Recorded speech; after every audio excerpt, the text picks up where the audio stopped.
चांगली कामं केल्याबद्दल घोड्याला घोडं माणसानं म्हणत जावं. आमदाराचं जरी गाढवा असेल आणि त्यानं 10,000 दिले तर त्या नालायकाच्या गाढवाला घोडं म्हणायचं नाही. क्या बात आहे. मंत्र्याचं जरी असलं तरी त्याच्या गाढवाला घोडं म्हणायचं नाही, घोड्याला घोडं म्हणायचं. ते भिकाऱ्याचं बी असू द्या. एक छोटंसं गाव एवढा मोठा सप्ताह करतंय. तालुक्यानं जर सप्ताह केला असेल तर काय नवलाची गोष्ट नाही. नातवानं आजोबाला कडेवर घेतलंय असं समजायचं. या गावाने इतका मोठा सप्ताह केला. विठाला विठाला विठाला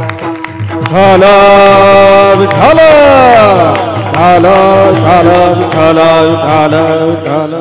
कष्टकरी माणसं तुमची जमीन पाहिली. मी रात्र जरी असेल तरी पण येताना रस्ते पाहिले, जमीन पाहिली. काय तुम्ही शेतकरी माणसं, तुमच्याकडे 2-2 नंबरचे काही पैसे नाहीत. लगेच लक्षात येते, घराहून याच्याहून ध्यानात येते सगळं. साधी माणसं रक्तातून पैसे कमवणारे. नाही तर 2-2 नंबरचे पैसे ज्यांच्याकडे आज फुकून दिलं तर 20 वर्ष धुपण निघते. त्यानं करणं काय नवलाची गोष्ट नसते. विठाला विठाला विठाला.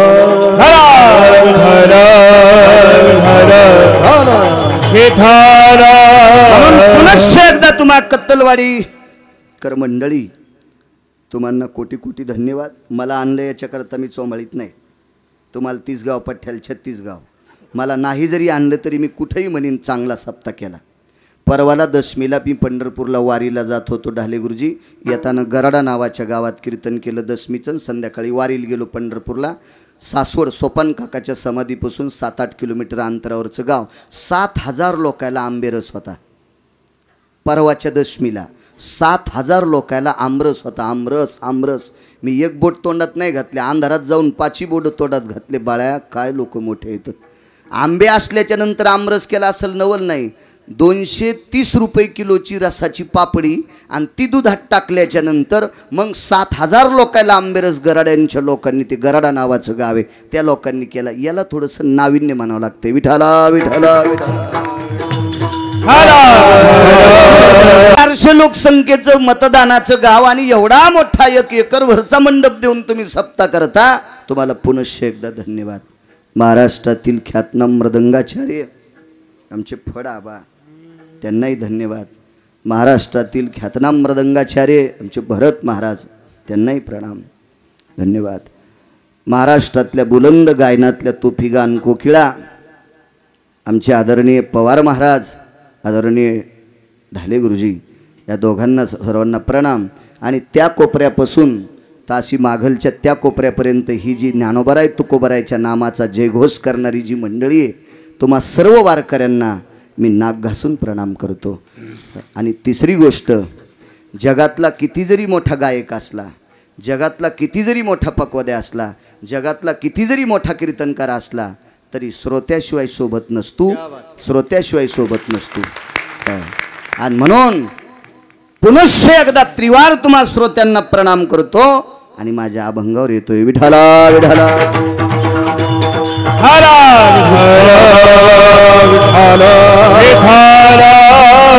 कायवान वाता न पुरे ही वाणी, मस्तक चरणे ठेवे तसे. श्रीमंत श्री जगद्गुरु तुकोबाराय म्हणतात, मी किती वर्णन करू या संतांचं, संपल्यात जात नाही ते वर्णन. म्हणून मी निमूटपणे त्यांच्या पायावर डोकं ठेवायचं मान्य करतो, असं तुकोबाराय म्हणतात. ज्याला जरा जुरा येतं का ते कोणाच्या पाया पडायला स्वीकारित नाही. मी नाही वाकणार म्हणते. पण तुकोबाराय स्वतः म्हणतात, मी वर्णन करू शकत नाही, होत नाही माझ्या वाणीनं. मी निमूटपणे त्यांचे पाय धरण्याची स्वीकार करतो.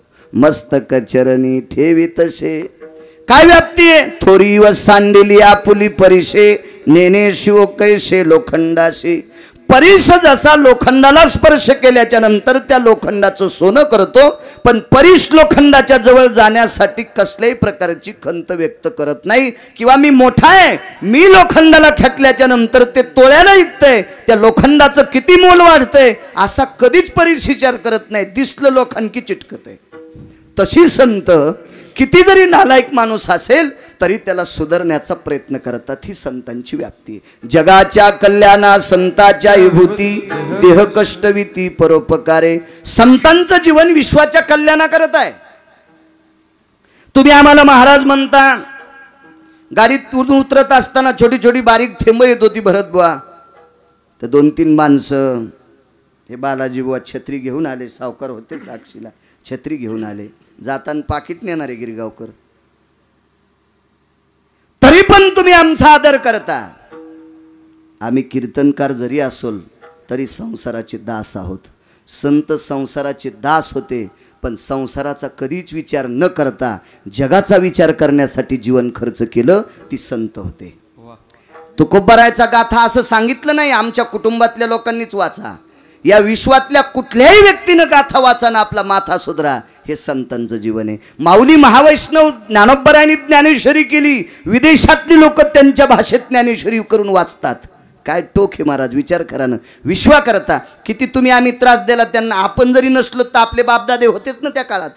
कोणी दगड हाणले, कोणी काट्या हाणल्या, कोणी शेण फेकून मारलं, वाटेल ते त्रास सहन केला, पण जे जे काही जीवन खर्च केलं ते संता करता. जगाच्या कल्याणा संतांच्या विभूती, या संतांनी विश्वा करता आपल्या स्वतःच्या विभूती जीवन खर्च केलं.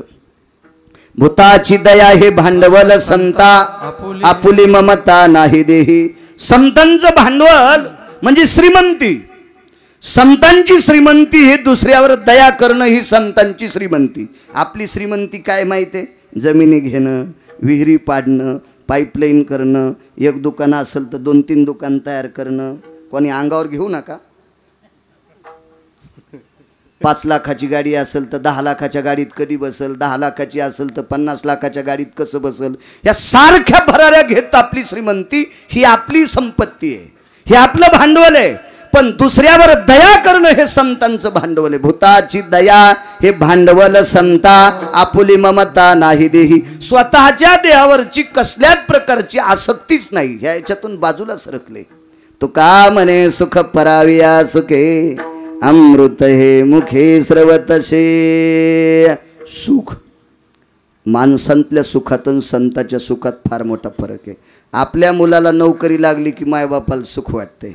पोरान महिन्याला पगार आणली की मायबापाला सुख वाटते. पगार 50,000 75,000 घेऊन आला, माय बरंच झालं, कसे आणले काय नाही म्हणलं, खोट्या साया केल्या, तरी त्याच्या माईला सुख वाटते.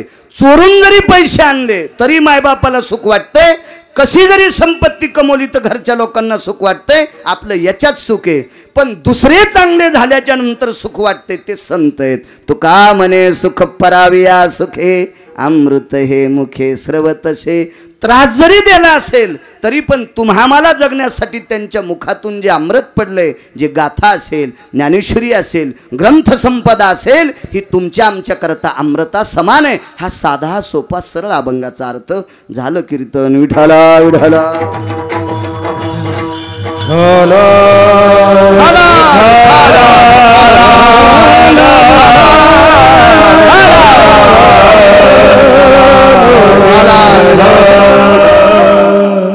काय असेल की जेणेकरून तुकोबाराय म्हणतात माझी वाणी अपुरी पडती? असं काय असेल संतांकडं? पवित्र गंगा, फार सुंदरशी पवित्र गंगा. एका पवित्र गंगेमध्ये एक महाराज स्नान करू लागले. महाराजांचं स्नान, खांद्यावर आणलेलं धोतर असं बाजूला वाळवंटात ठेवलं, अंगावर धोतर होतं, हातामध्ये एक तांब्या होता. त्या तांब्यानं अंगावर पाणी घेतलं, स्नान चालू होतं. येणप्पा पक्षालन वितारथायाम सर्वस्थितो गंगोदकं भयजयो स्थितायाम प्रातार ब्राह्मी मुहूर्तानां सकल स्थितायाम स्नान सेत्तर्पणो स्थितेषु. असं गोडचं स्नान चालू आहे. आणि स्नान चालू असताना 2 नालायक लोक आले आणि ह्या महाराजाला उचललो. काय वानो आता न पुरे ही वाणी. असं काय संतांकडे की जेणेकरून तुकोबाराय म्हणतात की त्यांचं वर्णन करत असताना माझी वाणी पुरत नाही. काय असेल संतांकडे? त्या 2 नालायक लोकांनी या महाराजांना उचललं आणि एका नगरीत नेऊन कोंडून टाकलं. एक जण म्हणे महाराज तुमच्या गोळ्या संपल्यात का? म्हणलं नाही रे, पागल झालोच नाही त्या अर्थी, गोळ्या कशाला खाऊ मी? नाही मग तुम्ही असं कसं म्हणता? चांगल्या महाराजाला नालायकानं पकडलं. असंच होत असतं रे सुमळ्या. चांगल्याच माणसाला नालायक पकडीत असतात, चांगला कधीच चांगल्याला पकडीत नसतो. माऊली महावैष्णव ज्ञानोबरायांची वाणी आहे, नवलहंकाराची गोठी विशेषण लगे अज्ञाना पाठी, सज्ञानाच्या झोंबे कंठी नाना संकटी नाचवी. महाराज असे म्हणले का? यटगळाच्या झोंबे कंठी, मूर्खाच्या झोंबे कंठी, हलकटाच्या झोंबे कंठी, सज्ञानाच्या झोंबे कंठी. चांगल्या माणसालाच व्याधी असते. काळे बेंद्रे कपडे घालणाऱ्या माणसाचे किती भरू द्या सपादती, ढवळ्याला डाग सपादतच नाही. चालता चालता डुकरान शेपूट हाणली की बायकून किती धुऊ द्या निघतच नाही. चांगल्याच माणसाला व्याधी असती. एका अधिकार संपन्न महाराजाला दोन नालायक लोकांनी पकडून नेलं. ते ठेवलं एका व्यक्तीच्या नगरीत. त्या व्यक्तीचं नाव होतं वासुकी नावाचा सर्प. काय वानू आता न पुरे वाणी. मी इथंच हा अभंग जवळच घेतला होता. मला आठवतंय, मग मेमरी कार्ड टाईट आहे. इथं घेतला होता एका जागेवर. विठाला विठाला विठाला तिथलं काय सांगत नाही. गिरगावकराच्या हौदात मी जित्ता येतो तरी कोणी हात घालायचा नाही. विठाला विठाला विठाला विठाला विठाला. पंढरपुरातल्या मालकाने लॉकडाऊन त्याच्यासाठीच द्यालता, कीर्तनकाराने अभ्यास करायचा. व्हॉट्सअप नाही खेळायचं. व्हॉट्सअप खेळण्यासाठी लॉकडाऊन नव्हता, अभ्यास करण्यासाठी होता. तुम्हाला अंतरे पाठ कर, मला कळत नाही बरं गायनातलं. तुम्हाला ते अंतरे, तुम्हाला बोल पाठ करण्यासाठी लॉकडाऊन होता, लुडो खेळण्यासाठी नव्हता. विठाला विठाला विठाला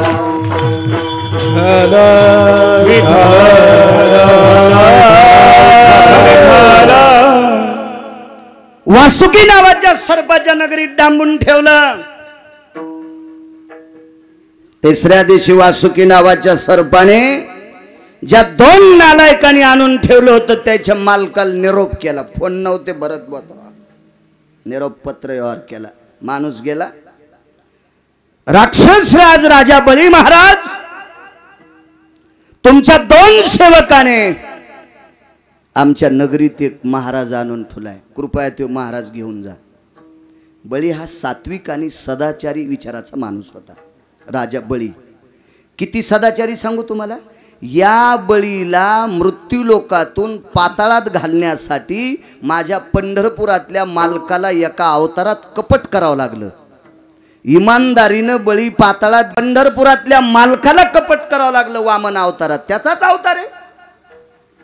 त्या कपटामुळं पंढरपुरातल्या मालकाची एका अवतारात उंची कमी झाली. उंची, खोजटत्व आलं मालकाला. खोजट प्रमाण आहेत त्याचे, प्रमाण खोजट तो खोड. एवढी व्याप्ती होती राजा बळीची. सदाचारी विवेकी भगवान शिवशंकराचे भक्त होते राजा बळी. निरोप पोचलाय, महाराज घेऊन जा. त्यांनी सांगितलं, मूर्ख आहेत का रे? एखादा नालायक जर तुमच्या नगरीत आला तर मी घेऊन गेलो असतो, पण महाराज तुमच्या नगरीत आलेत, राहू द्या ना बेटे आहोत, तुम्हाला मोक्ष मिळन. तर वासुकी नावाच्या सर्पानं संदेश पाठविला. राक्षसराज बळी महाराज, महाराज आमच्या नगरीत राहण्याबद्दल काही दुःख नाही, पण 3 दिवस झालं महाराज भजनच करायलाय. पैसे घेतो का? अद्याप नाही.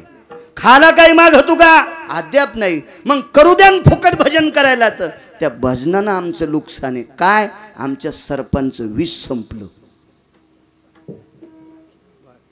काय ताकद आहे संतांची.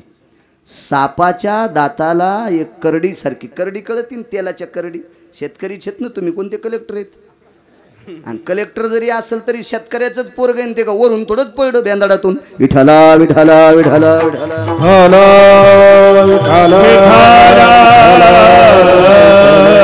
करडी सारखी अशी लहानशी मोठ्या सर्पाच्या दाताच्या टाळूला एक पिशवी असते, त्या पिशवीत विष असते.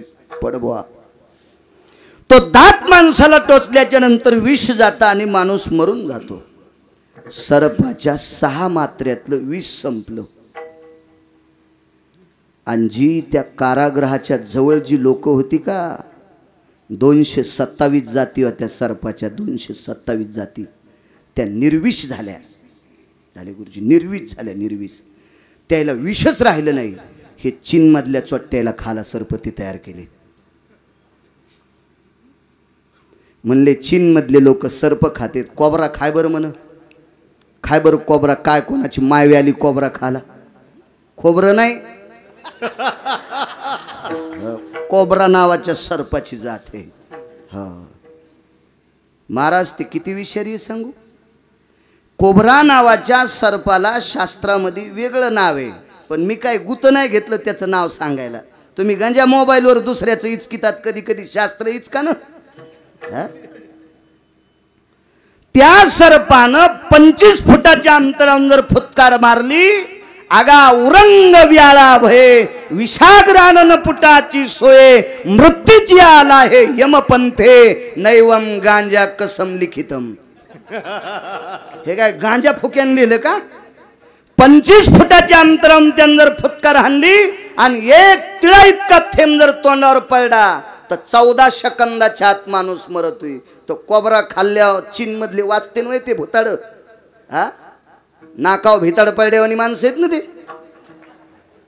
त्यानं आपल्याकडं कोरोना पाठीला ना त्या हलकटायनं. पांडुरंगाला विनंती करा आता देवा, त्याचा पाहुणा त्याच्याच घरी जाऊ दे, आमच्याकडे नको येऊ देऊ. इमानदारीनं त्याला स्तवन करी जा. आपल्याला कसं होतं माहिती आहे का, पाऊस आल्यावर छत्री दिसती. कुठं ठुलीस ग कौशे, कौशीचे डोळे गेले, दोन्ही गुल्प शाट झाले, तिला छत्री गवसती वे आता. मग कौशी छत्री, कौशीच्या हाताला छत्री लागली तर कुंदरांचं ठाणली. आपल्याला पाऊस पडल्यात छत्री दिसती. पाऊस येणार आहे म्हणून उन्हाळ्यात चांगली खुंटीला अडकून ठेवा ना. आपल्यावर अंगावर काही आल्यावर आपल्याला पांढरंग सुटतो. इतके थापून बेमान आहेत. विठाला विठाला विठाला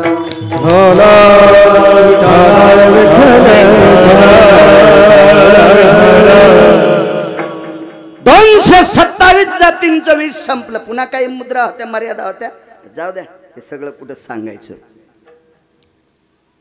4 जाती गावाच्या बाहेर त्या 100% विषारी राहिल्या. आणि काही जे सर्प होते 6 मात्र्यात वीज संपलं. कोण महाराज असेल, त्या महाराजाचं नाव होतं मुनिश्री चवन. मुनिश्री चवन. काय व्याप्ती असेल चवनांची. जिनच्या पॅन्टीवाल्याला चवन नाही कळायचा, लय सोपाय चवन महाराज. सांगतो तुम्हाला कोण होते. चवन नावाच्या महाराजाचं वयाच्या 95व्या वर्षी लग्न झालं.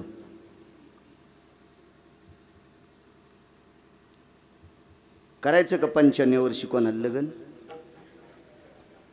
आमच्या इथे एक म्हातारं पोराला म्हणलं मला लग्नच करा वाटायले. पोराने इतकं हाणलं, कोण्याच दवाखान्यात नीट नाही झालं.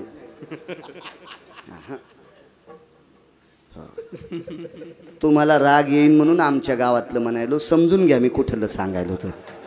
हो ना. वयाच्या 95व्या वर्षी लग्न झालं. नवरी काय वयाची असेल माहिती आहे तुम्हाला. 17 वर्ष 3.25 महिने. 17 वर्ष 3.25 महिन्याची नवरी आणि 95 वर्षाचा नवरदेव. इतक्या कमी वयाची पोरगी एखादा बाप एखाद्याला. अहो असे डोळशेस असे पाहिल्यावर असं वाटतं इंद्राचा भाऊच का काय. पण ते बी वाट सुबर बायडाटे टाकू टाकू बेजारे त्या कोणतेच पाहुणे होंगिनत. तर वयाच्या 95व्या वर्षी लग्न करीत असतात कोणी. दिलं पोरीच्या बापान पोरगी, लागलं लग्न. लग्न लागल्याच्या नंतर साडे झाले. लग्नातले फार सुंदर नियम असतात. वाघनिचे आपण त्याला म्हणतो वाघिंसा. वाघिंसा काय नावाचं काही मिळत नाही. आषाढ महिन्याला आखाड, मृग नक्षत्राला मिरुग, पुष्य नक्षत्राला पुख, विश्वामित्राला ईशा मैतर. महाराजायला दम नाही, कीर्तनायला दम नाही, भागवतायला दम नाही, गुण कोणालाच नाही. किती महाराज फुकल्यावर सुधरतांत सुधरू तुम्ही.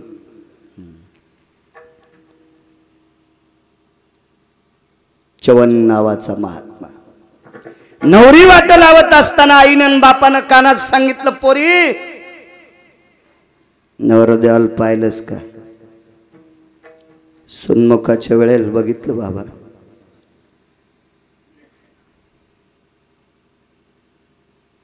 आईने विचारलं सुन्मुखाच्या वेळेस पाहिलंस. आईला मागच्या महालात नेलं, हाताला धरून सांगितलं, माय सुन्मुखाच्या वेळेस पाहणं हा औपचारिकता धर्म आहे, पण मी जंगलातच साधू पाहिला होता.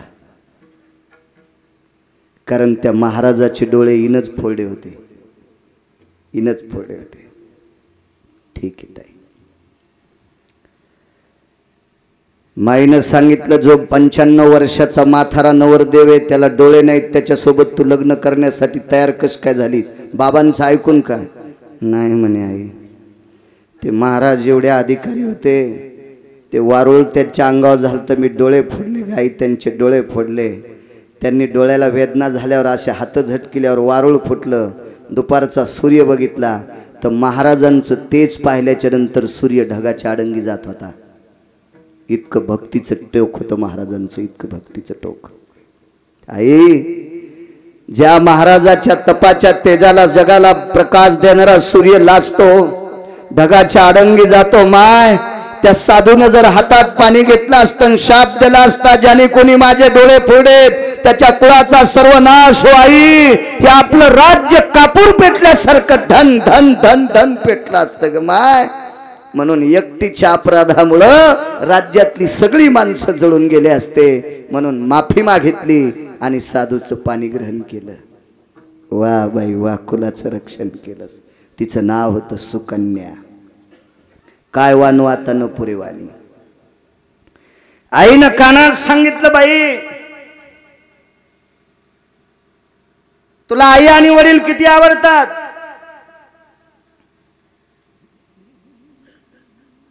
माय पोरीला विचारलं, बाई तुला माय आणि बाप किती आवडतात?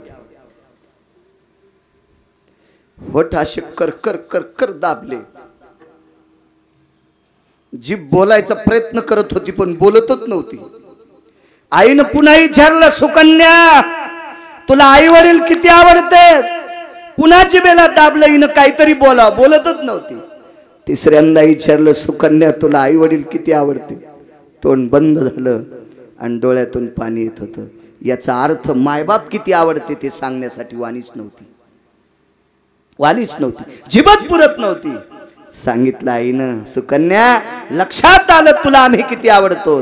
मग आम्ही जितके आवडतो याच्या हजारो पटीनं तुला तुझा नवरा आवडावा. नवरा शब्द कळतो ना? हजारो पटीनं तुला कुंकवाचा पती मालक आवडावा. आणि लक्षात ठेव, ज्या दिवशी या मालकाची सेवा करण्यामध्ये तू कमी पडशील त्या दिवशी तुझे माय आणि बाप मृत्यू पावले असा तुला निरोप येईल. खुनगाट बांधली पोरीनं, खुनगाट.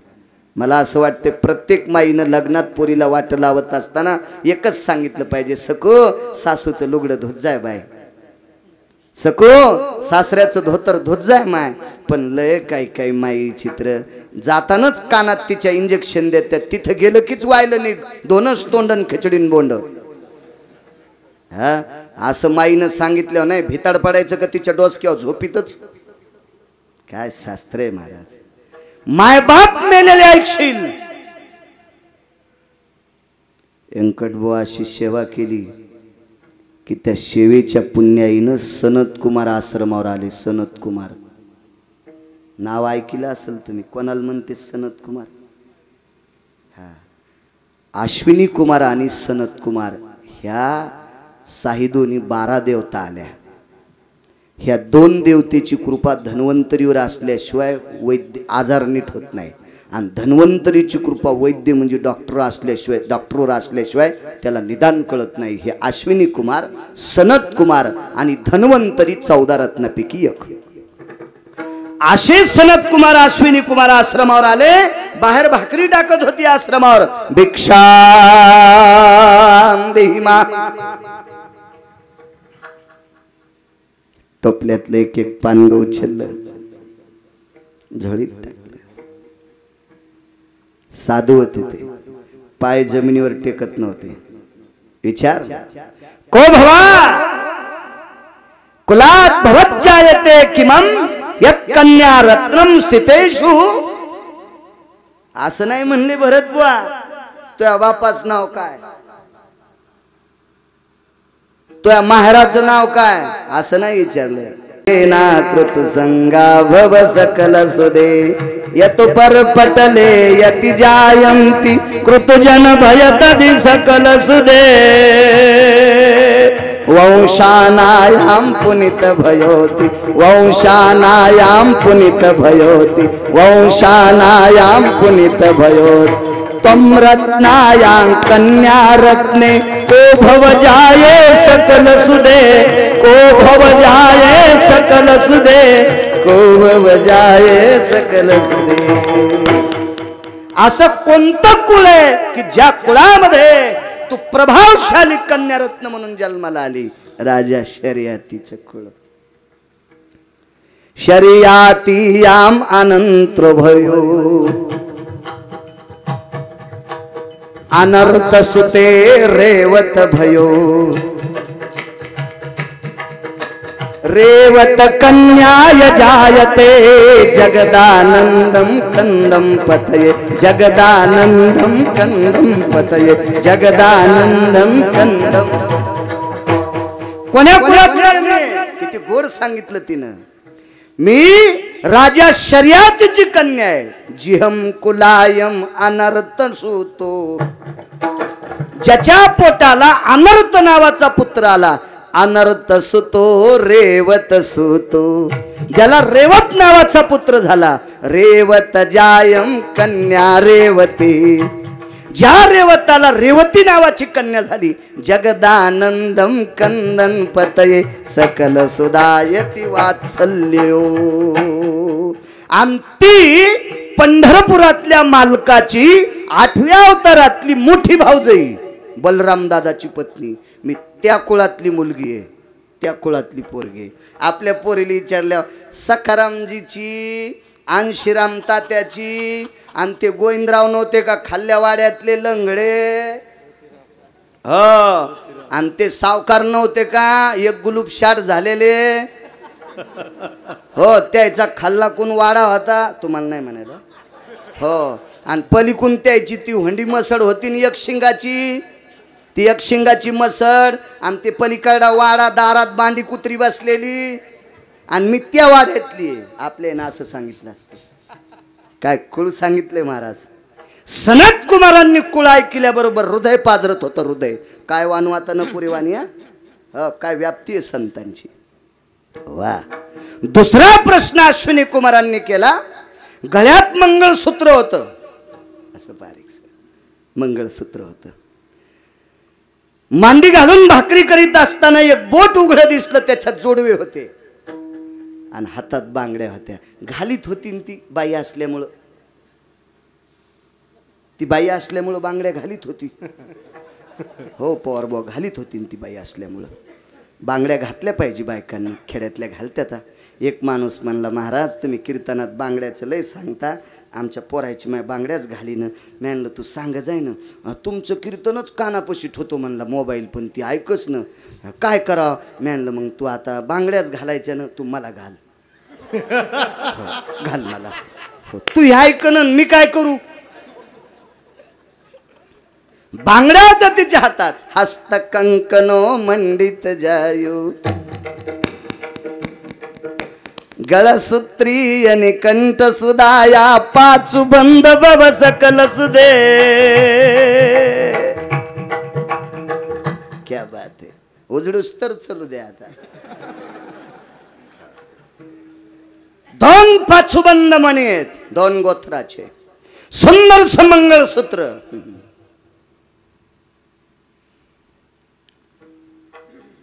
याच्याहून लक्षात घेतलं सौभाग्यवती आहे. विचारलं नाही तुझे मिस्टर कोण आहेत, तुझे मालक कोण आहेत, तुझा पती कोण आहे, तुझा नवरा कोण आहे. अर्थ एकच ना सगळ्याचा. पती शब्द लय शिकलेल्या पोरीला कळणं मुंबई सारख्या ठिकाणी. एका घरी गेलो मी, चहा घेत होतो, काळा चहा पिऊ लागलो. त्या म्हणल्या दूध घ्यायचं का? म्हणलं मी बोक्या थोडाच आहे. दूध नको मला, काळा चहा घेतो म्हणलं. मी थोडाच बोक्या आहे म्हणलं, दूध प्यायला नको. आणि त्या बाईनं चहा केला मस्त, सुंठ अद्रक काय असते ते असं टाकून तुमच्या इथे प्याला तसा. मी म्हणलं बाई तुमचे पती कुठे आहेत? तिला आज आरबाळ्यावणीच झाली पती म्हणल्यावर. तर आमच्या संघ एक तुमच्यावानी शिकलेलं होतं. ते म्हणलं बाई तुमचे मिस्टर. मी आत्ता बोलिते. तिला मिस्टर म्हणल्यावर लक्षात आलं पती शब्दच नाही कळाला ना. आपले शब्द सगळे फुकून दिले आणि शेकत बसले. हो, आणि त्यानं राज्य केलं ना, अजून त्याचे शब्द आपल्या बोकांडीवर ठेवलेत. ओझ उतरीत नाहीत माणसं. भाई मिस्टर कुठे आहेत तुमचे? आत्ता बोली ते लगेच फोन लावला. अरे रमेश, ए रमेश, लवकर ये बरं, आपल्याकडे गिरगावकर आलेत. तर रमेश आला असा माय मेलेल्या वघारावानी गुडघ्याला गुडघे घासू लागले असे. असा रम्या चलू लागला नेभळटवानी. तर मला वाटलं लहानपणी हिचं दूध गीत संपलं असं म्हणून पोरगा असं झालं का नाही कुपोषित. मी म्हणलं बाई हा कितव्या नंबरचा मुलगा आहे? हेच माझे मिस्टर आहेत. मी म्हणलं मला नको बाई चहा. मी थंड होण्यासाठी ठुलता. मी म्हणलं मी नाही चहा घेत. अहो सुंट मिरे टाकलेत. मी म्हणलं तूच घे बाई. तू नवऱ्याला जर रमेश म्हणतीस तर तू या घरचा चहा प्याल्यावर मग गाडी पुलाखाली जाईन. मला नको बाई तो चहा. येतो मी, येतो येतो येतो. विचारलं नाही तू कोणाची पत्नी आहेस? कसं विचारलं? वाजिता का भरत बुवा? कुमकुम चिरी भवल लाट पटले जिहि नाम यायति द्वंद्व कुलाना गोत्र भिन्न भय जायन्ते समिलन गोत्रम क्रियाति जायम समिलन गोत्रम क्रियाति जायम समिलन गोत्रम क्रियाति जायम. क्या बात है.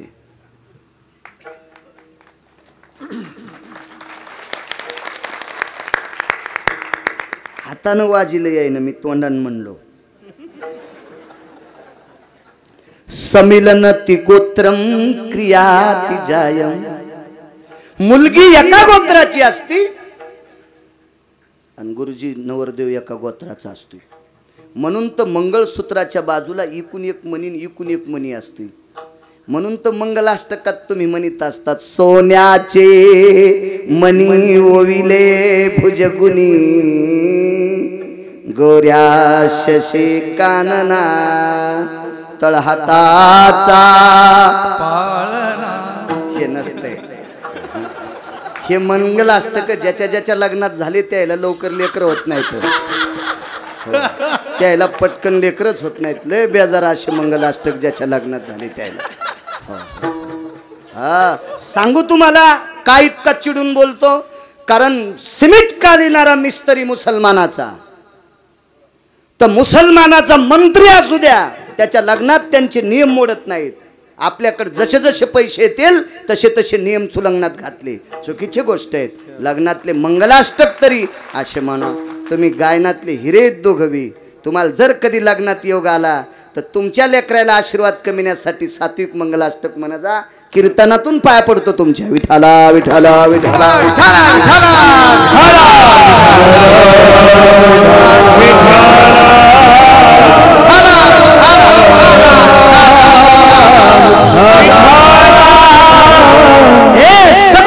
मिलनो भयम कुमकुमम ललाट प्रपटलो को भवा. म्हणजे जे गोत्रामध्ये ज्या गोत्रात मिलन झाले ते गोत्र कोण? ज्याच्या नावानं कुमकुम चिरी लावती तो कोण? भरत बा भाकरी करता करताच शब्द गेला. नामनिष्ठ भय यतो जायत ते यत पुनिता भव कर्म सुदे पुनितं भयतति चिंतयामि पुनितत भयति चिंतयामि पुनितत भयति चिंतयामि. ज्याच्या नावानं कुंकू लावलंय ते बाजूच्या पर्णकुटीमध्ये ईश्वराच्या मालकाचं चिंतन करीत बसलेत सावकार. सनत कुमार आतमध्ये गेले. पाहिलं तर डोळे भग्न झालेले होते. काय वानवाता न पुरेवानी. आणि भगवंताचं चिंतन करीत करीत करीत करीत करीत करीत इतकं मन तल्लीन झालं तर चवनांचं. अश्रू अनावर झाले. आपले अश्रू इथून किंवा इथून येत असतात भरतबुवा. डोळे फुटल्यामुळे अश्रू सरळ येत होते. ते चिंतन पाहिलं सनत कुमारांनी. हातात हात दिला. हाताचा स्पर्श लागल्यावर लक्षात आलं सनत कुमार आहेत. हो, ज्याच्यावर अश्विनी कुमारांची सनत कुमाराची कृपा झाली त्याचं काहीच दुखत नाही. अश्विनी कुमाराच्या कृपेशिवाय माणसाची यादीच जात नाही. डोळ्याची 10 वेदना थांबल्या लक्षात घेतलं अश्विनी कुमार आहेत. फटके डोळे आणि डोकं पायावर टेकलं. कोण? मी च्यवन आहे. 3 वनस्पती एकत्रित केल्या. अश्विनी कुमारांनी डोळ्याला लावल्याबरोबर अशी हाताची चुटकी वाजावा इतक्याच वेळात पवारबॉट दृष्टी आली. काय ताकद त्या 3 वनस्पतीत. आणि मग विचारलं, दारातली आपली पत्नी जी कशी सेवा केली, कशी सेवा अश्विनी कुमारांनी सनत कुमारांनी च्यवनांना विचारल्याच्या नंतर आई वडील किती आवडत ते असं सुकन्याला विचारल्यावर ती बोलत नव्हती, तसे च्यवन बोलत नव्हते. याचा अर्थ असा होता, आई लेकरावर जितकं प्रेम करते त्याच्या हजारो पटीनं बायकोनं नवऱ्यावर प्रेम केलं. आणि एवढ्या सात्विक पतिव्रतेच्या जीवनात इतकी विसंगती. नवऱ्याने 100 वालांनी आणि नवरी 20 वर्षाची. हा संसार कितपत गोड. म्हणून 52 वनस्पती एकत्रित केल्या आणि च्यवन नावाच्या मुनीला त्या वनस्पतीचं चाटण दिलं. चाटण प्राशन करायला लावलं. म्हणून तर च्यवन प्राश नावाचं प्राशन आहे. त्याचा दाढीवाला फोटो असतो त्या एका बरणीवर. तर ते इतकाच खाल्ला तर 105 वर्षाचं म्हातारं 20 वर्षाचं झालं. मी आता लोक 80 किलो खाल्लाय. मग केस पण काळे होईन डोसक्याचे. हे चावणे असाच याच्यासाठी केलेला चावणे. ते सनत कुमार आणि अश्विनी कुमारांनी केलेला प्राश च्यवन नावाच्या ऋषीला दिला. म्हणून च्यवन प्राश नाव किती गोड असतं बघा. हा च्यवन प्राश 20 वर्षाचं तारुण्य आलं. कशाच्या भक्तीवर? बायको अधिकारी नवरा अधिकारी. म्हणून जरा गेली तारुण्य आलं. मालकाचं तारुण्य म्हातारपण घातलं, तारुण्यात विलेपण. इतकं गोड असणारे च्यवन मुनी यांनी भजन केल्याच्या नंतर सापाचं विष संपत होतं. ते भजनाचं टोक किती मोठं असेल ही व्याप्ती संताची. म्हणून तुकोबाराय म्हणतात,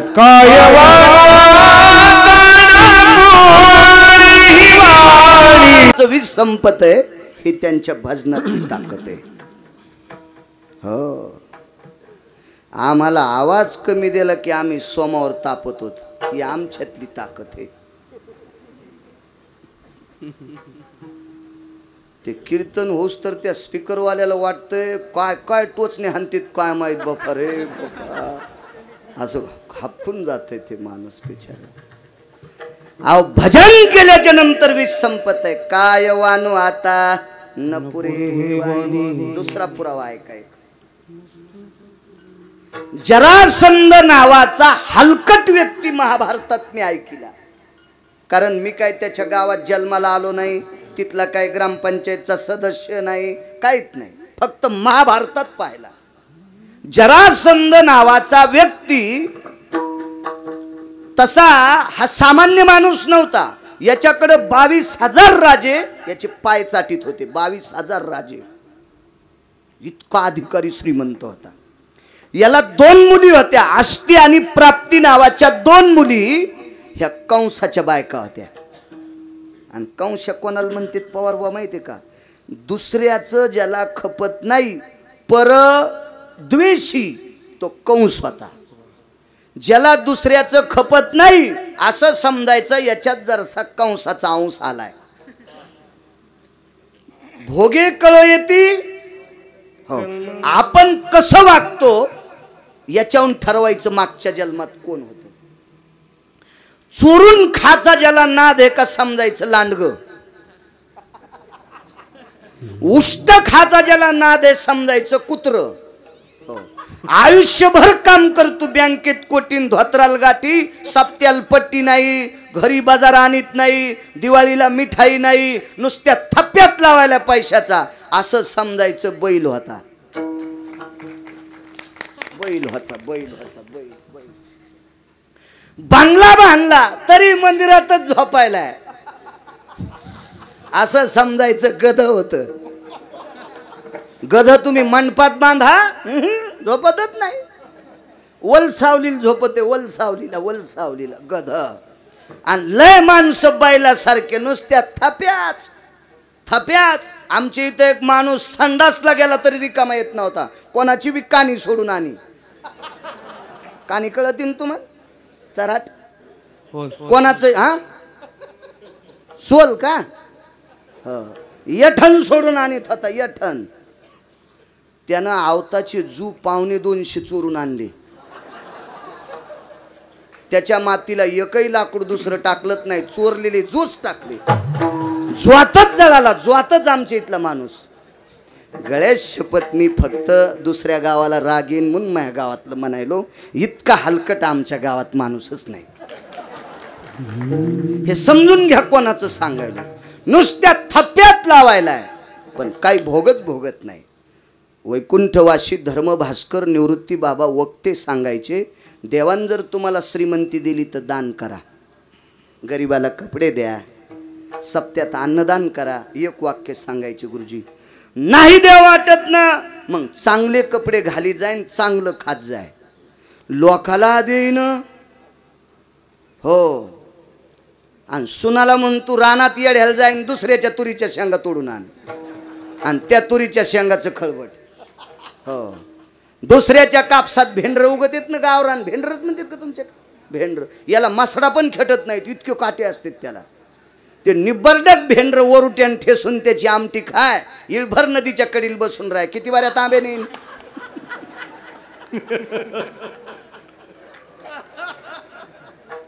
महाराज म्हणले तू भिकारी आहेस, श्रीमंत भिकारी. चांगलं राहाय, चांगलं खाय, नको देऊ कोणाला काही, पण चांगलं राहाय, चांगलं खाय, आणि चांगल्या ठिकाणी फिरायला जाय. म्हणजे तीर्थयात्रा कर. काहीच करीत नाही, सगळं घरी आहे. बँकेत कोटीन धोतराला गाठी, बैल्या होता समजायचो, बैल्या ह्या बैल होता. शास्त्र असं सांगतंय, आईनं लेकराला दुधाचा काला चुरला, लहान लेकराला, आणि त्याला खाय म्हणली. लेकरू असं चिवडू लागलं, त्याच्यावर माश्या बसू लागल्या. आणि मग अर्ध्या तासानं शेजारीन म्हणली, बाई निरशा दुधाचा काला आहे. माय म्हणली, माय मोघापासून बब्यानं चिवडीलाय, मी नाही खात. माय पण खात नाही पोरान चिवडलेलं. आणि जर एखाद्याला आवडत असेल तर समजायचं मागच्या जन्मात नक्की पाळलेलं कुत्रं होतं. अजून लक्षात घ्या, बिडालक नावाची जात शिकार करण्यापेक्षा जास्त चोरी ती. बिडालक म्हणजे लांडग. चोरून जर कोणाला अपेक्षा, कोणाचा चोरून ऊसच मोडायचा, कोणाचं चोरून हरभरच उपटून आणायचं, कोणाचे 2-4 कांदेच चोरून उपटायचे, लसूणच उपटायचा, असं समजायचं हे मागच्या जन्मात लांडग होतं. असे लय मटे आहेत, पण कौरक उजडूस तर चोल द्यायचं का, हेच आपल्याला पुढं बघावं लागेल ना. महाभारतामध्ये जरासंध नावाचा व्यक्ती, याच्या आस्ती आणि प्राप्ती नावाच्या 2 मुली कंसाच्या बायका होत्या. परद्वेषी कंस, खपतच नव्हतं त्याला कोणाचं, याच्यामुळेच बेचैन होता. आणि हा जरासंध भीमानी मारला, हे तर तुम्हाला माहिती आहे. भीमानी मारला. भीमानी मारल्याच्या नंतर कसा मारला ते सगळ्यांना ज्ञाते. मला फक्त सांगायचंय, काय वानू आता न पुरे वाणी, संतांच्या भक्तीचं टोक काय, याचा मुद्दा मला पटवून द्यायचा. मला महाभारत नाही सांगायचं. कालांतराने त्या जरासंधाचा अंत्यविधी झाला आणि त्याचे हाडं एका गंगेत टाकले. राख टाकतात ना आपल्याकडे, पण गंगेत राख टाकतात. आस्ती एका गंगेत टाकल्या. गंगेत आस्ती टाकल्याच्या नंतर जरासंधाच्या आस्ती कोणाच गंगेनं स्वीकारल्या नाही. कोण्याच नाही. हरिद्वारला 14 दिवस जरासंधाच्या आस्ती होत्या. बघा, बकदालभ्याचा आणि लोमशाचा पुरावा आहे. जरासंधो भय अस्तीना आयुधम धातव्ये तिथि देवम नारायणो सत्पुरुषाना नारायणो सत्पुरुषाना नारायणो सत्पुरुषाना. नारायण नावाचे भगवान हरिद्वारला शंख, चक्र, गदा, पद्म, आयुध, बाण, भातुड हे सगळं घेऊन भरत शास्त्री तिथं नारायण. आणि त्या हरिद्वारला असती 14 दिवस तर्पण केलं त्याच्या नावानं. पितराचं तर्पण असतंय. दक्षिणेकडे तोंड करून. आपल्या घरात जर कोणी वारलं तर त्याची पूजा करत असताना ते मंत्र म्हणणारा दक्षिणेकडे तोंड करून असला पाहिजे. आपल्या घरात जर पोरायच्या वाढदिवसाचे फोटो असतील तर भिंतीवर दक्षिणेकडे तोंड करून लावायचे नाही. दक्षिणेकडे तोंड करून जिवंत माणसाचा फोटो लावला तरी पाहणाऱ्यांना समजायचा मेला. असं शास्त्र आहे. कशाचे फोटो लावा याचे सुद्धा आखली नाहीत लय लोकायला. 45 लाखाची गाडी घेतली पूजेल मला बलिलं. लॉकडाऊन मध्ये आपले पूजा पाठ वास्तू शांत्या बंद नाही ठेवलं, मी आपलं सुरू ठेवलं पाहिजे माणसानं. सुरू गाडीच्या पूजेल बलिलं. तर पूजा करताना माणूस मधात बसवा लागतो एक. अजून याचं बी ध्यान नाही. माणसं गाडी बंद करीत तिथून बाहेरून पूजा करतात. शनियाम अंशस्ततो जीवितम अधिष्ठिताम पूर्णोरेति वाहनत्रयम विघ्नोर निरशनन हितार्थायाम तत्. असं एक तर त्याचे आता ते लय दिवसापूर्वी करीत होतं, आता काय म्हणत नाही मंत्र मी येते मग असं बशीत असते.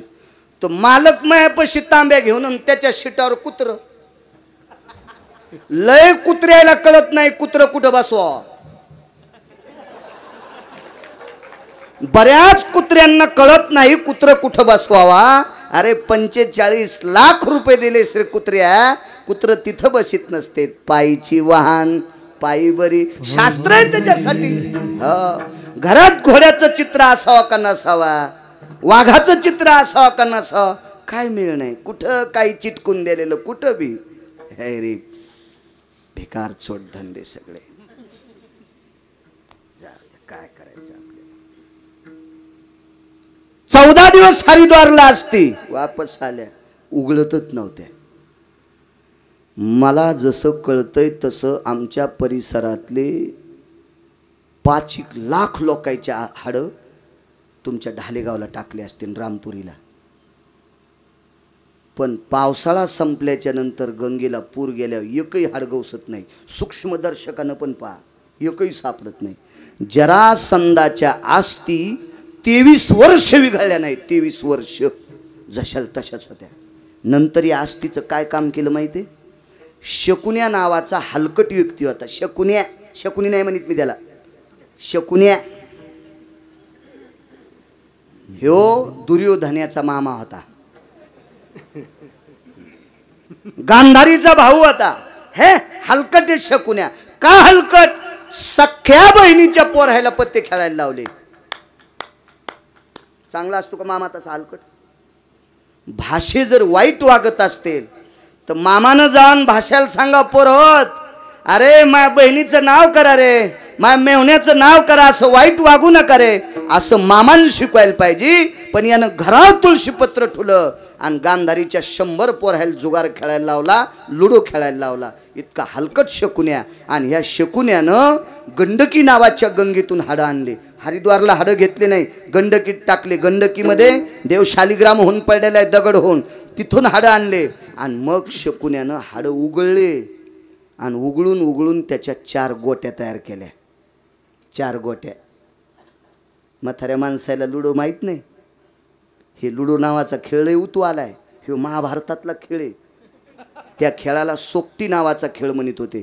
ह्या लुडो नावाच्या खेळामुळं धर्मवीर पांडवांसारख्यांना बायको इकावं लागली होती.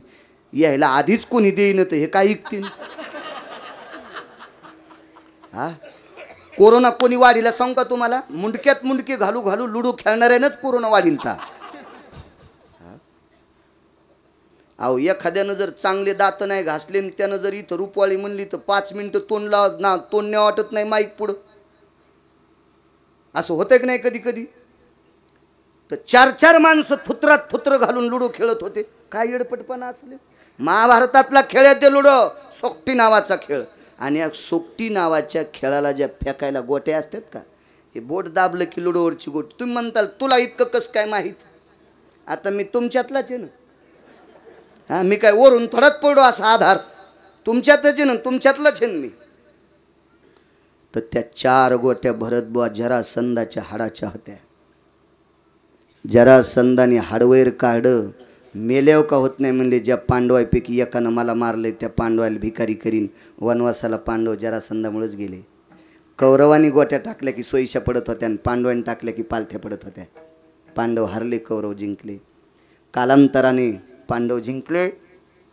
कालांतराने राज्यावर बसले. महाराज धर्माने आपले 5 भाऊ 4 भाऊ सोबत घेतले आणि हिमालयाच्या पायथ्याला स्वर्गारोहण केलं. पण जाता जाता परीक्षिती नावाचा मुलगा अभिमन्यूचा आजोबाला सांगितलं, आजोबा कसं काम करू, आई लेकरावर प्रेम करते असं काम कर. पण 9 वर्ष राज्य झाल्याच्या नंतर जरा परीक्षिती नावाच्या राजाला 3 अरिष्ट आले. 3 अरिष्ट. हे अरिष्ट तपासण्यासाठी तात्विक लोक होते. लोमश, जाबाली, बकदालभ्य, रोशुंडी. त्या काळामध्ये 5 लोकांपैकी अत्यंत एक रागीट महाराज होते. त्यांचं नाव होतं दुर्वास नावाचे ऋषी. दुर्वासाला बोलून घेतलं. सगळ्यांनी शास्त्र पाहिलं की एवढा मोठा राजा गोड असताना अरिष्ट कस काय. मग लक्षात आलं हस्तिनापुरात हाडं येतं शकुनीचे.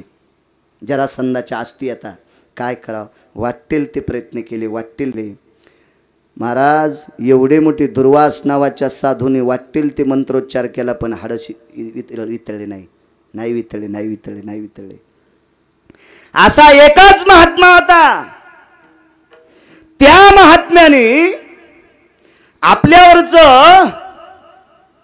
आपल्यावरचा शाप संपविण्यासाठी बद्रिका आश्रमला भजन केलं. ते भजन करणारा महाराज देवर्षी नारद. नारदाला आमंत्रित केलं. नारदाने जरासंधाच्या अस्थी पळसाच्या पानाच्या द्रोणमध्ये घेतल्या. म्हणून तो पोळ्याच्या दिवशी पळसाचं दाखला आणतात. हे सगळं माहीत असलं पाहिजे कशामुळे आणतात. सखुबाईनं केलं म्हणून आणसाबाईनं केलं, आणसाबाईनं केलं म्हणून दोरकीन केलं, दोरकीन केलं म्हणून अंतिकीन केलं, अंतिकीने केलं, कस्तुरीनं फुकून दिलं. असं नसतं, शास्त्र आहे त्याच्या पाठीमागं. पळसाच्या पानाचा द्रोण केला, त्या द्रोणामध्ये अस्थी ठेवल्या. त्या अस्थीमध्ये 7 समुद्राचं पाणी टाकलं तरी अस्थी विरत नव्हत्या.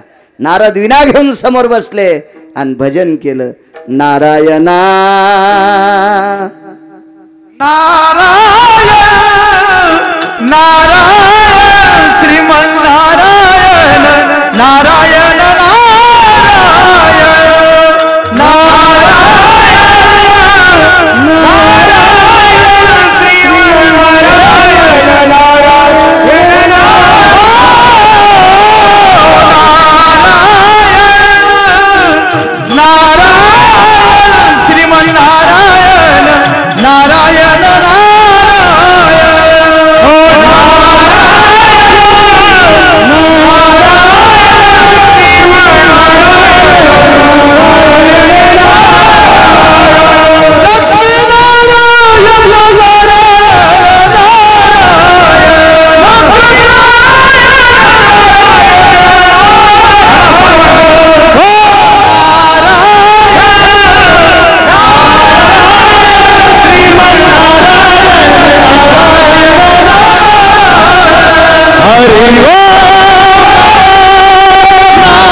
नारायण नारायण बोलील ती.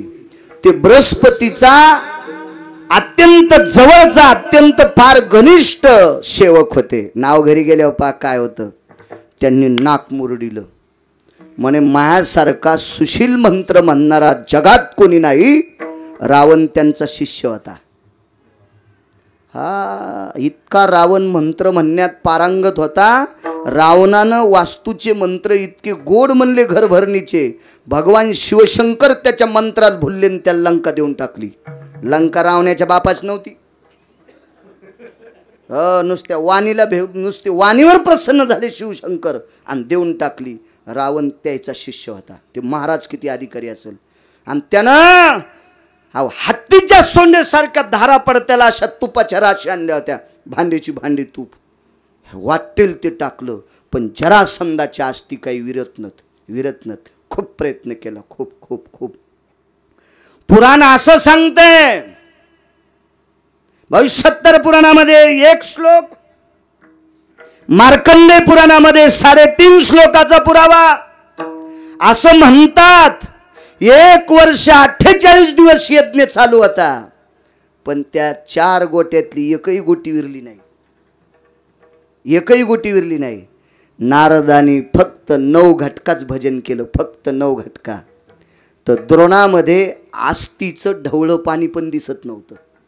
सावकार, आस्ती याच्यामध्ये वाटून टाकल्यात जसा खडू पाण्यात टाकल्यावर पाणी पांढरं होतंय, चुना पाण्यात टाकल्यावर पाणी पांढरं होतंय. तुमच्या आमच्या आस्ती जर पाण्यात घासल्या तर ते पाणी पांढरं होतंय, पण पाणी सुद्धा पांढरं राहिलं नाही. आस्ती कशाविरून गेल्या याचाच मेळ नाही. वारकरी संप्रदायात कीर्तनासाठी ज्यानं विना दिला ते इना देणारे देवर्षी नारद आहेत. म्हणून तर नारदाची गादी म्हणतात.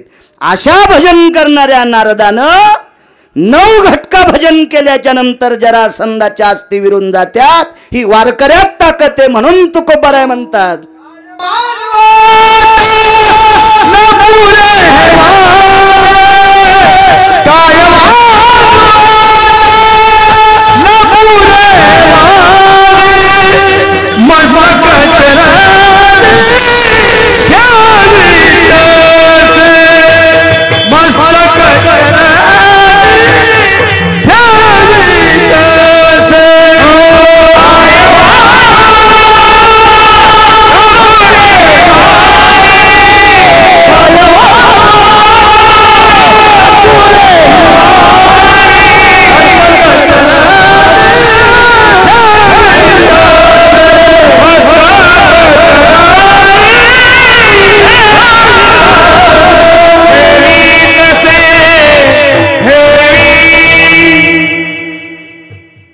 संपलन टाइम महाराज, पुढं वाढवायचं कळण जाताना.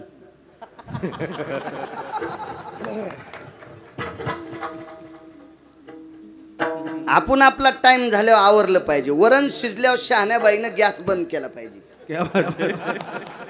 वरण शिजलं तरी गॅस सुरू ठेवला, गेलं जळून ते. शिजल्यावरी जाळ वाया जावयाचे मूळ, 11च्या नंतर कीर्तन हे बोट मोडतेत.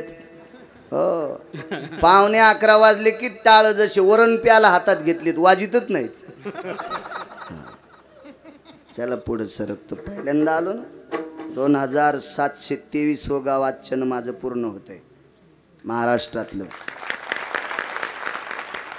हे बसायचं वय नाही, पण 2019ला अपघात झाला तर आमच्या ड्रायव्हरनं ट्रॅक्टरवर गाडी घातली का ट्रॅक्टर आमच्या गाडीवर आलं मला काही कळालं नाही.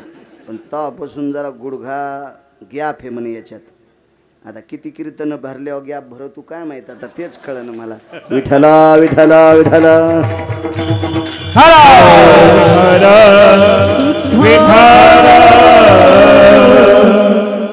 जाऊ द्या. यायचं नाव बालाजी महाराज आहेत ना, तुमच्या जवळच बालाजी. इकडं यायला 5 मिनिटं बालाजी समजायचं, 10 मिनिटं पुढं कीर्तन वाढवायचं. काय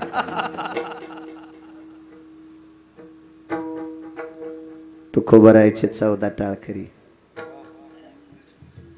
ज्या साधून संतांचं वर्णन करत असताना महाराज वाणी पुरत नाही असं तुकोबाराय स्वतः म्हणतात. त्या तुकोबारायची व्याप्ती किती मोठी असेल. सोमदादा आवाज कडक. योगासाला तुकोबारावर असीम प्रयत्न करणारे एक श्रोता, तुकोबारावर असीम प्रेम करणारे एक श्रोता होते शिवजी कासार. फार मोठे सात्विक सदाचारी विचाराचा महात्मा.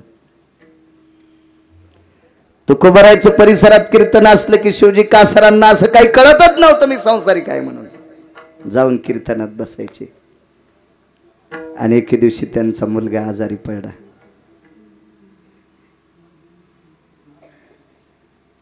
तापानं फन फन फन फन फन फन फन फन शरीर करू लागलं.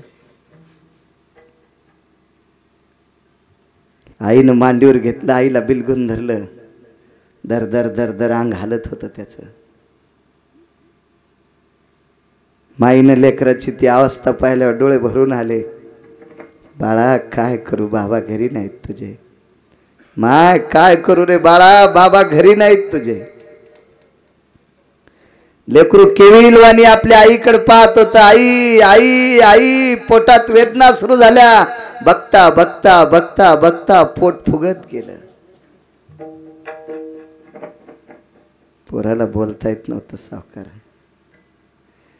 गळ्यापर्यंत पोट असं सुजत सुजत सुजत फुगत फुगत गेलं. हातपायाला आळे पिळे दिले, डोळे पांढरे केले, प्राण सोडून दिला. कधी मालकावर न रागवणारी बाई, पण आज पोटचं हायगईनं गेल्यामुळं बाईला दुःख झालं. आणि बाईनं सर्वात मोठा रोष पत्करला तुकोबरायवर.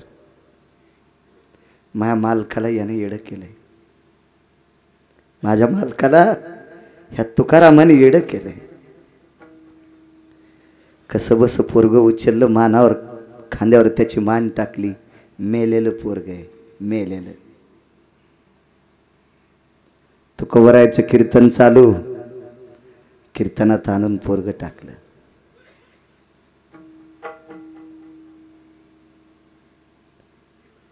लोक बघू लागले अशी. तेव्हा काय असा समाज नव्हता इतकाला, माईक नाही काय नाही. संध्याकाळची वेळ, अशा दिवट्या पेटलेल्या, मशाली पेटलेल्या.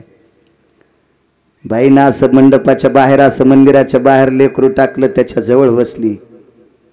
कीर्तन आटपलं, प्रत्येक लोक मशालीच्या प्रकाशात पाहत होते. कोण बाई? वरी मानच केली नाही. तिला पोटच्या गोळ्याचं दुःख होतं. सारखी त्या लेकराकडे बघत बघत बघत बघत रडत होती. मंदिरातल्या दारात एक झाड होतं. बाईनं लेकराविषयी, माईनं आपल्या लेकराविषयी केलेला शोक त्या झाडाला अनावर झाला. आणि त्या झाडाची पानं टप टप टप टप सगळी गळून गेली. निष्पर्ण वृक्ष झाला. इतकं प्रेम आईचं आपल्या लेकरावर.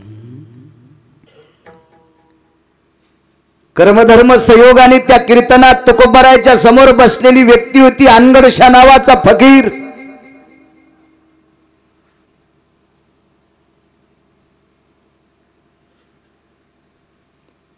फकीराच्या बाजूला बसलेले एक शास्त्री होते. थोड्या काळापुरता तुकोबरायचा आणि शास्त्रीचा वाद होता भरतबुवा. त्या शास्त्रीचा आणि तुकोबरायचा थोड्याशा काळापुरता गुरुजी थोडासा वाद होता. पण कालांतराने तुकोबरायची महती कळाल्याच्या नंतर हे शास्त्री तुकोबरायच्या कीर्तनात बसायचे. रामेश्वर शास्त्री फार मोठी व्यक्ती होती. शास्त्री म्हणून घ्यायच्या लायकीची लोक होती. हा, पदवी लावून घेत असताना लाज वाटली पाहिजे, लाज.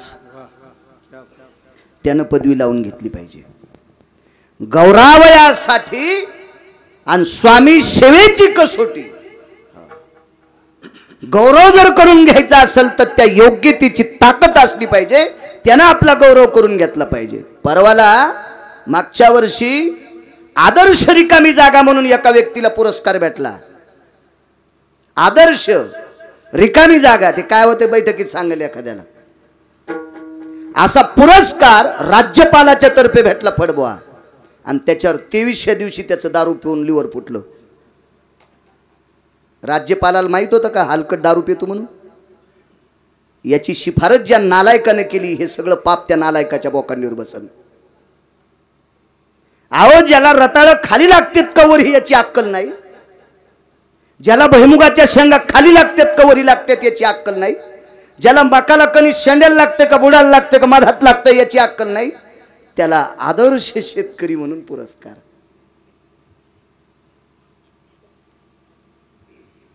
फक्त पैशाची सुटकेस खालून दिली म्हणून का? नालायकपणाचं टोक येते.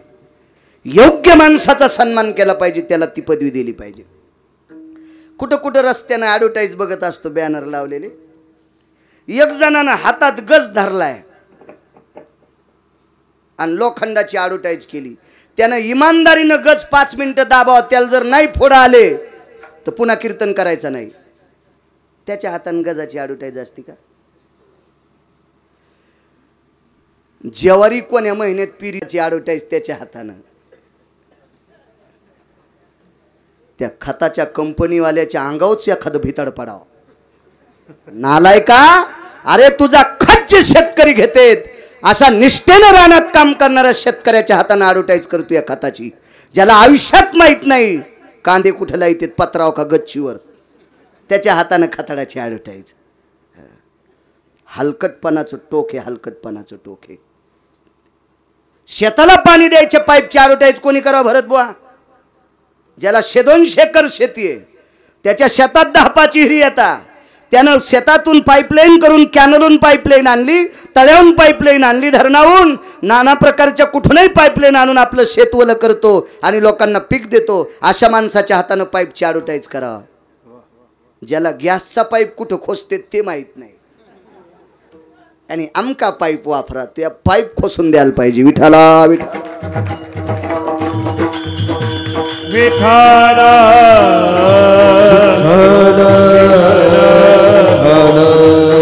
विठाला रामेश्वर शास्त्री शास्त्रीच होते. कधी कधी आमचे लोक ब्रेक लाईनर उगाळल्यासारखं कशी गाडी वेळेला उभी राहत नाही तशी कधी कधी रामेश्वर शास्त्रीला नाव ठेवते. नाही, ज्या त्या काळात भरतबुवा ज्या त्या काळातली माणसं वागतच होती तशी. उदाहरणार्थ जुन्या काळातल्या माणसांनी घुगऱ्या खाऊन शिळे तुकडे खाऊन पायी पायी चलत जाऊन कीर्तन केले, परंपरा टिकल्या.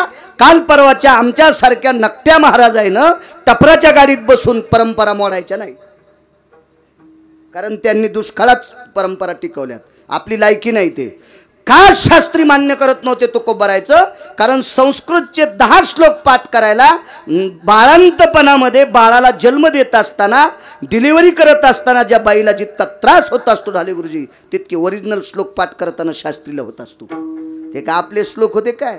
काष्टम कोरितम भुंगा भुस्कटम पडतम भोई, असा श्रेष्ठ कवी तर आंधळ्या रंगूबाईचा जावाई. असं असेल का? का ती रविवारी ऐकता ती वार्तापत्र जायते. हे तेलंगणा क्षेत्रेन, कोणता जिल्हा आहे तुमचा? कामारेड्डी. हे ती परगणे शुभे सुबेन परगणे ना कमान हालू, तुम्हाला कळत नाही. हे निजामाच्या काळात होतं. सुबेन परगणे जिल्ह्याला आणि तालुक्याला सुभे परगणे म्हणायचे. हे ती परगणे शुभे, तुमच्याकडे मंडळ म्हणते ना तालुक्याला. हे ती परगणे शुभेत जायते कामारेड्डी. कामारेड्डी तत्रा ग्रामस्थ हो कत्तलवाडी यज्जायते नामचिंतनो ज्ञानदेवस्य सज्जायते हे तुकाराम स्थितः व्याप्ती. यति शांती ब्रह्म एकनाथो शर्मण्येत भवति नामदेवः. यति कबीरस्य भवेति आनंदाश्रमे वाराणसी जायते. मीराबाईं भयव्याप्तो जनाबाई सखुबाई यत्कामिनी रूपेण प्रविष्टतः. हे नामनिष्ठेन क्षत्रियोशति कुलाति भवतिं भारतवंशः यति महाराष्ट्रेषु तेलंगना राष्ट्रेषु यत्पुनितो भयत् भरतर्षभः यत वैष्णवजनः ढाले गुरुजी पवारस्य शर्मण्यो यदि भरतस्य शर्मण्य यंकटेश शर्मण्य ममं ध्वनि तोम श्रवणेन्द्रियाति जायते. मम गिरगावकर यत वानिरर ध्वनि तोम श्रवणेन्द्रिया जायते ध्वनि यंत्राणाम सोमनाथ. पण तत्रा कत्तलवाडी क्षेत्रेन त्रिदिने ढगाळंच वातावरण आणि थोडा थोडा पाऊस पडनंच आणि सतरंजा भिजंच रुमण्या हलकटावला दिसा.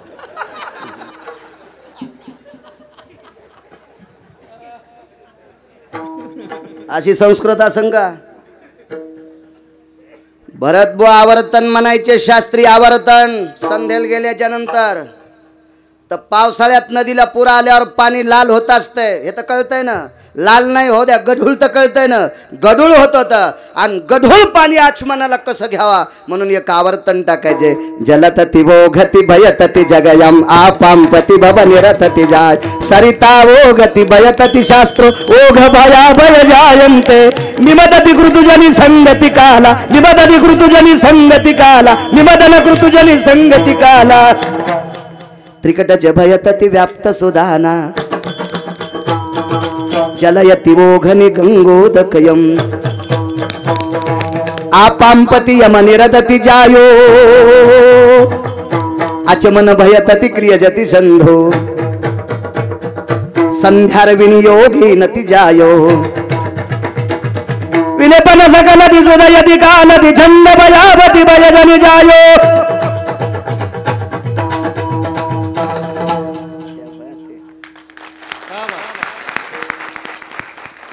वाजी जाणता चिकनगुन्या झाला तुम्हाला.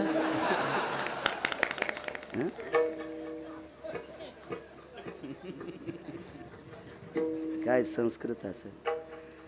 संध्याला पाणी घेईपर्यंत पाणी नितळ होत होतं. ही ज्याच्या मंत्रात ताकद त्यांना रामेश्वर शास्त्री म्हणते. पुंगाण्या शास्त्री होता का? आणि आशय शास्त्री अनगडच्या फकीराच्या बाजूला बसलेले. तुकोबरायाच्या आरतीचं शेवटचं कडवं लिहित असताना शाही संपल ती दौतीतली. टाक भिजली इतकी शाही नव्हती. तर शेवटचं कडवं लिहित असताना टाक रामेश्वर शास्त्रीनं मांडीत टोचला. मांडीतून रक्ताचा थेंब निघाला आणि त्या थेंबानं शेवटचं कडवं लिहिलं. आरतीचं कोणतं म्हणता येईल का? तो केता तुलसी ब्रह्म तो कासियाले तो केता तुलसी ब्रह्म तो कासियाले मनोनी रामेश्वरे चरणी मस्तक ठेविले चरणी मस्तक ठेविले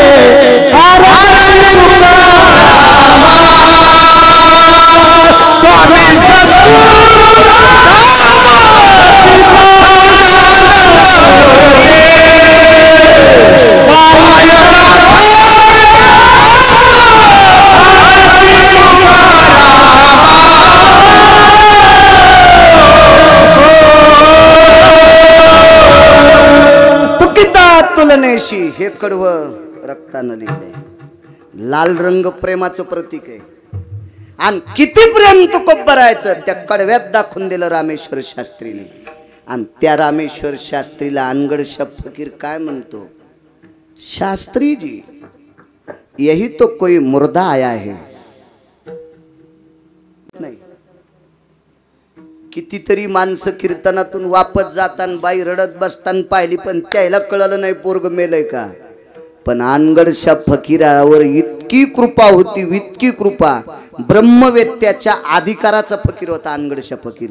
शुक याज्ञवल्क दत्त कपिल मुनी हे चार जसे ब्रह्मवेत्ते होते तसे कलियुगातला अनगडशा फकीर ब्रह्मवेत्ता होता.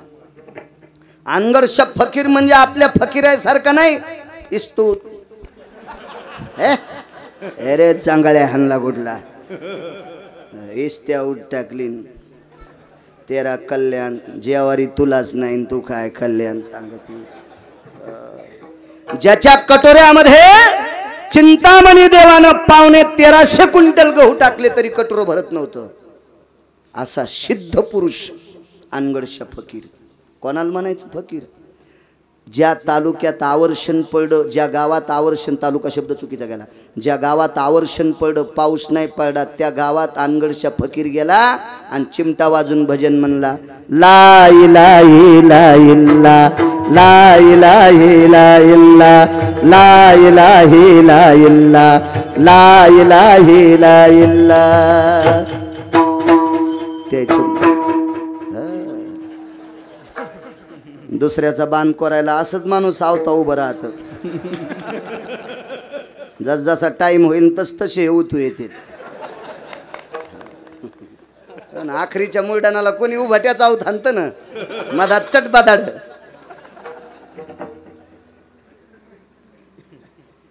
पाच मिनिटं ला इल्ला म्हणलं की त्या गावात पाऊस पडत होता. ही त्या मुसलमानात ताकद होती. वारकरी संप्रदायात एखाद्या जातीला नाव ठेवायचा हा संप्रदाय नाही. कीर्तन संप्रदायामध्ये कोण्याच जातीनं कोण्या जातीला नाव ठेवायचं नाही. सकळाशी येथे किंवा याता याती धर्म नाही विष्णुदासा निर्णय तो आयसा वेदशास्त्री. तो का म्हणे नाही जाती सवे काम ज्याचे मुखी नाम तोची धन्य. जनाबाई तर काय गोड मंदिर आहे आसाराम वैष्णव.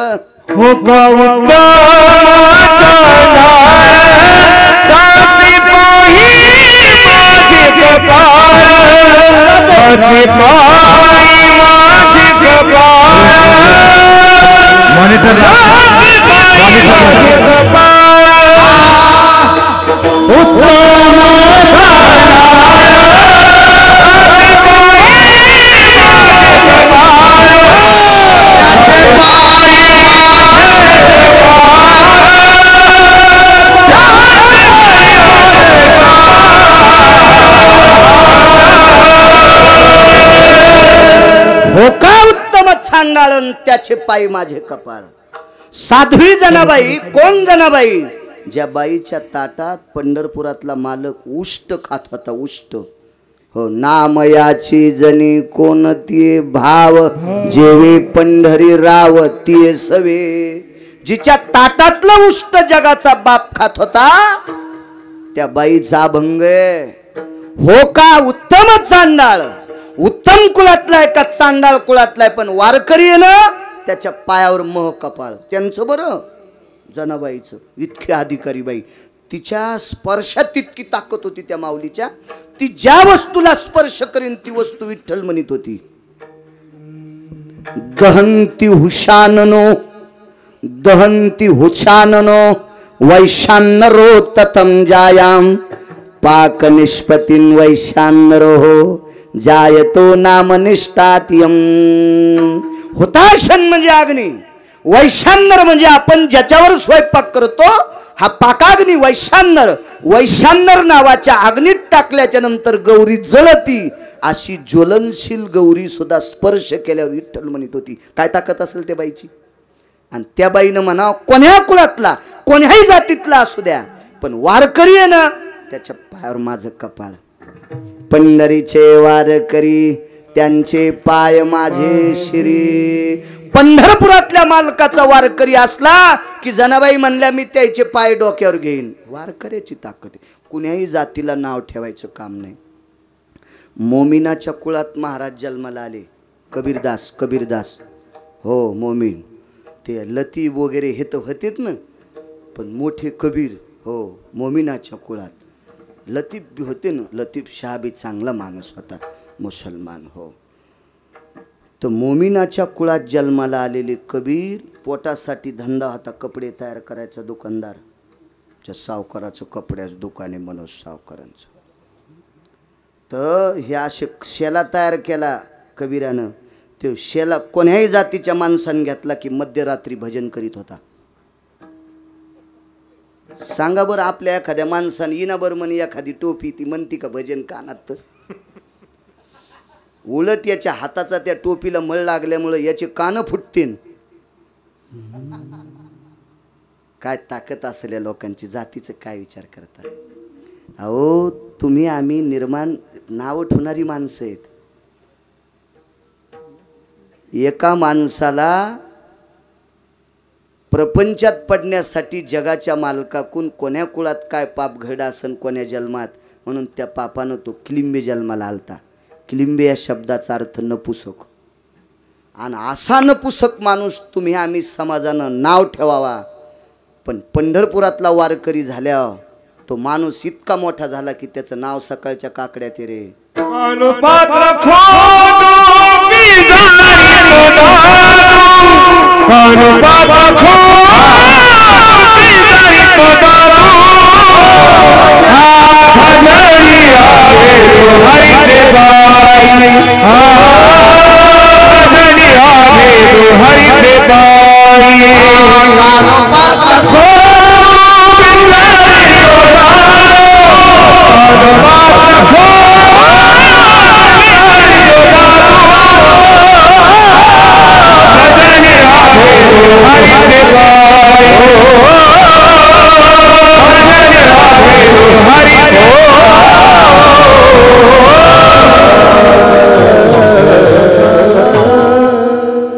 कान्होपात्रा माहिती आहे तुम्हाला. वारांगणीची कन्या. खोदू पिंजारी तो दादू. या दोघांपैकी एक नपुसक होता. सांगा बरं असा कोण महाराज येते म्हणून तुम्ही अभंग काकड्यात म्हणत नाही. सकाळी रुमण्यात व कीर्तन ऐकायचं नाही कोणी. टप्पर आहे का पवार बुवा ह्या अभंग बाजूला काढायची. वारकरी संप्रदायात आल्यामुळं ती माणसं इतके पुनीत झाले. जातील समन नाही.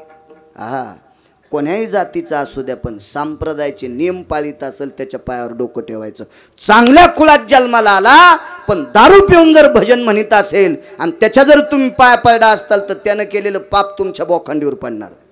गळ्यात शपथ खोटं सांगणार नाही. तुम्हाला एक सांगू का, चोरी करणाऱ्यापेक्षा चोराची चोरी झाकणारी माणसं अर्धी पापी असतात. चोरी करणाऱ्यापेक्षा चोराची चोरी झाकणारी माणसं अर्धी पापी असतात. लेकरू अज्ञानी आहे, कीर्तनातून बूट चोरून नेला, पण माईनं एक ठोका हाणावा की याच्यानंतर त्यानं मरुस तर कोणाचा बूट नाही चोरावा.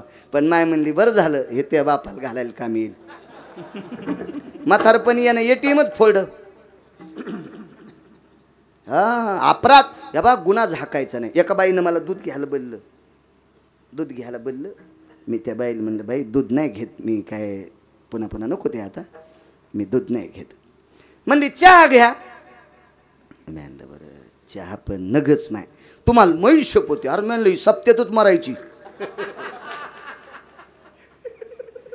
म्हणलं बाई सकाळी आता गोकर्ण व्याख्यान आहे, 9ला भागवत सुरू होत आहे, मी 8ला तुमच्या इथे येतो.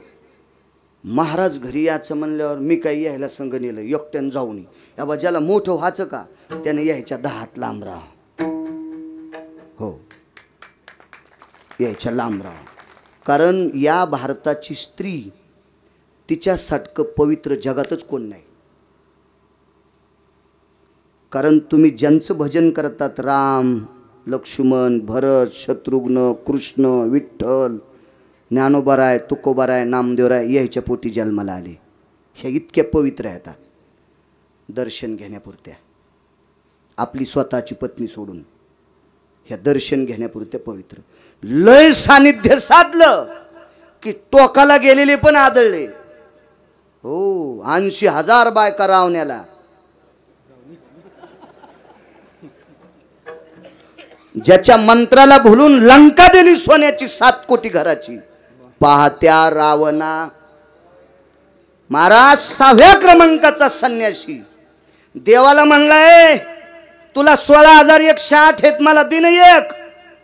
वासना झाल्यावर काय झालं माहितीये गुरुजी, त्वा तुझ एक मागताची भली, ए तुझ एक मागताची भली, त्वा तयाची रांड केली. एक मागितली तुला, तो दिली नाहीस, तो त्याचीच बाई केलीस. देव म्हणले त्याच्यामुळे केली नाही, 3.5 मिनिटा करता याच्या मनात वासना आली. 60 पोरं एक पोरगी झाली. ठप्र काढू काढूच बेजारणार ती. काम विचित्र. 222 काम ज्याच्या ताब्यात. त्याने एका महाराजाच्या पत्नीवर अत्याचार केला. ते नपुसक होऊन फिरायले मोराच्या रूपात. हो आणि एक तर इतकं विचित्र होतं, ज्या महाराजानं त्याला शिकिलं, ज्यानं शिकिलं त्या महाराज म्हणजे गुरु, आणि गुरुची बायको गुरुमाता. गुरुमातेशी संग केला म्हणून 73 काळ झालं त्याचं चंद्र. हो इतका कामी चित्र आहे. हो कामाजी कोतवाल याने हरिहराची आबरू घेतो भय नाही त्याशी, हे जमदग्नी दुर्वास नाडिले महान महान रसे, क्रोधाजी फौजदार तोही मिळाला त्यासी. ज्वार माय बाप ज्वार मी कायापुरीचा, ज्वार माय बाप ज्वार मी कायापुरीचा. सोडायचं नाही कीर्तन. हा जाता जाता चवना लावलाय. कसं होतं यायनं चांगलं.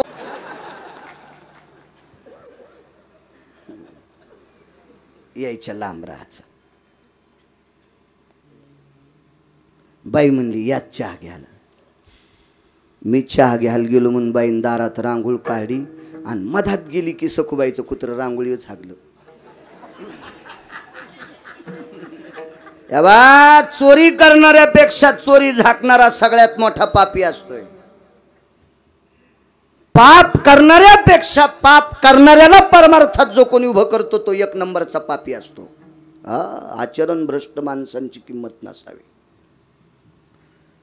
रांगोळीवर शेजारणीला शिव्या देवलेल्या. ती म्हणली माया कुत्र्यानं संडास केली त्याच्यावर का नाव आहे का. नवऱ्याला म्हणली काढा ते. म्हणला मी दर्शन घेऊन येतो. आणि हिला वाटलं बाळू महाराजा टाईम झाला. तिने टोपलंभर माती घेतली आणि त्याच्यावर झाकली. आता मला वाटलं मातीचे कणी. दुसऱ्या दिवशी नवरात्र होत्या, घट बसणार होते. म्हणलं घट बसायला माती आणली असन, जास्त झाल्यामुळं पोरानं दारात सांडलं असन, पोराच्या हातानं टोपलं. मी त्याच्यावर पाय द्याला. आणि तिच्या लग्नात 22,000चा गालीच्या आलता तिला सप्रेम भेट. आता मधात गेल्यावर म्हणलं पायाला काय ओलं लागलं तर मी धोत्राला थोडंच पाय पुसणार आहे. तिच्याच गालीच्याला दृष्टांत संपला. घाण जर झाकली नसती तर मी पाय द्यायला नसता, पण घाणीवर माती टाकल्यामुळं पाय भरला आणि 22,000चा शालू खराब झाला. या बा, अपराध कधीच झाकायचा नसतो, गुन्हा कधीच झाकायचा नसतो. गुन्हा झाकणाऱ्या माणसं गुन्हेगार असतात, लक्षात ठेवा. असो, मन टेकलं तिथं पोरग. शास्त्री होते पाठीमागं, कोणते? रामेश्वर शास्त्री. आणि रामेश्वर शास्त्रीच्या उजव्या मांडीकून अनगडशा फकीर, आणि अनगडशा फकीरानं सांगितलं, शास्त्रीजी कोई तो मुर्दा आ गए. तो रामेश्वर शास्त्री म्हणले, फकीरजी ये तो मंदिर है, मशान भूमि थोड़ी है, कोई भी हो दो लेकिन मुर्दा है यहीं पे. हाँ, मैंने अभीच पाहिला. मैं हिंदी आशीच, इधर से गाड़ी आई उधर से गाड़ी आई, गाड़ी चली गई, मैं खाली राहिला. यहीं पे मुर्दा है शास्त्री जी.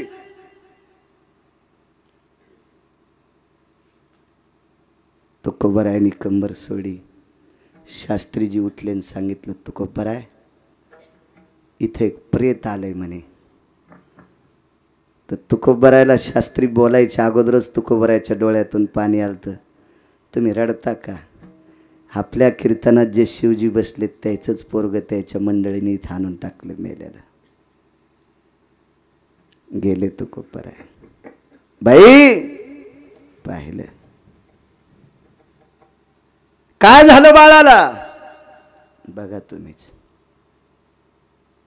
दक्षिण दिशेकडे तोंड केलं आणि दक्षिण दिशेकडे तोंड केलं. दक्षिण दिशा ही यमाची असती, म्हणून मेलेल्या आजोबा पंजोबांचे फोटो आपल्या त्या भिंतीवर लावावा की त्या फोटोचे तोंड दक्षिणेकडे तोंड करून असावा, मेलेल्या माणसांचे फोटो. असं शास्त्र आहे. लय मोठे कौरक सांगू, मग टाईम संपलाय. मग दक्षिणेच्या राजाला विनंती केली, का रे माझं नाव ऐकल्याच्या नंतर तू थरथर कापतोस म्हणे. अरे इथं कीर्तन चालू आहे. ज्या व्यक्तीनं संसारावर तुळशीपत्र ठेवलं परमार्थात आलाय त्याच्यावरचं अरिष्ट झोपीतून उठावा असंच पोरगं उठून बसलं. आयुष्य कसं वाहडं असेल, काय वाहडं असेल ते तुकोबरायचं गोड चरित्र वाचा, मग लक्षात येईल. मृत बालकाला उठवा, काय वानवाता न पुरे वाणी विढोबा रखुमाई.